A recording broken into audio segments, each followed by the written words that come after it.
Друзья, всем привет! Во-первых, начну с того, что крем, который я показываю, очень вкусный, пышный и стабильный. А какие безумные, невероятные ароматы витают на кухне при приготовлении, вы просто не представляете. Этим кремом можно украшать капкейки, использовать начинку в торт, в профитроли, эклеры и так далее. Его применение, как и любого другого заварного крема, достаточно обширно и безгранично. Во-вторых, вам не потребуются ни сливки, ни желатин, ни творожный сыр. Набор ингредиентов достаточно простой. Главное выбрать йогурт. Клубника, вишня, манго. Выбирайте на свой вкус. Жирность не важна. Крем одинаково хорошо получается на любом йогурте. Начнем приготовление.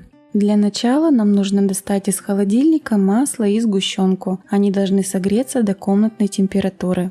Далее в посуду с толстым дном вливаем йогурт, добавляем сахар, крахмал и яйца. Тщательно перемешиваем венчиком до полного объединения ингредиентов.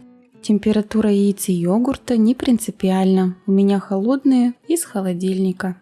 Дальше ставим посуду на огонь чуть меньше среднего и начинаем заваривать нашу йогуртовую массу. Перемешивать ее нужно на протяжении всего процесса заваривания, чтобы она не пригорела. Когда масса начнет густеть, мешать нужно более интенсивно.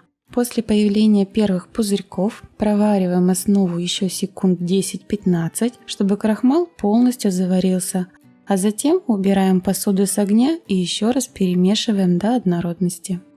Для более быстрого остывания переливаем заварную основу в другую посуду, накрываем пленкой в контакт и убираем остывать до комнатной температуры. Я остужаю на балконе. Когда заварная основа дошла до нужной температуры, начинаем взбивать сливочное масло. Оно, как и сгущенка, к этому времени тоже должно согреться. Температура ингредиентов очень важна. Они не должны быть холодными, они должны быть примерно одинаковой температуры. Масло взбиваем на максимальной скорости в течение 2-3 минут до побеления и увеличения в объеме.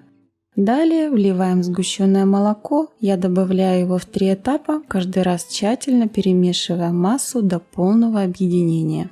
За счет сгущенного молока масло становится очень пышным и воздушным, а крем в итоге более стабильным. Осталось добавить заварную основу. Для начала перемешиваем ее миксером, а затем, так же как и сгущенку, в несколько этапов добавляем в крем. Скорость миксера средняя или чуть меньше средней, так как взбивать уже крем не нужно, нужно лишь только объединить ингредиенты.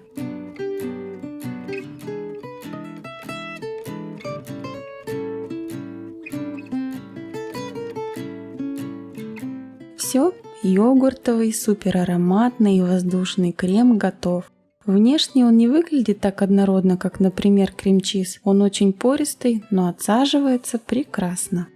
И хотя температура крема после приготовления в среднем составляет 25 градусов, работать с ним можно и нужно сразу. Небольшое охлаждение в 30-40 минут никак не повлияет на отсадку. Все будет точно так же. А если передержите крем в холодильнике дольше, масло в креме начнет замерзать и крем станет неоднородным. Его придется восстанавливать дополнительным подогревом, в микроволновке или в теплой миске с водой.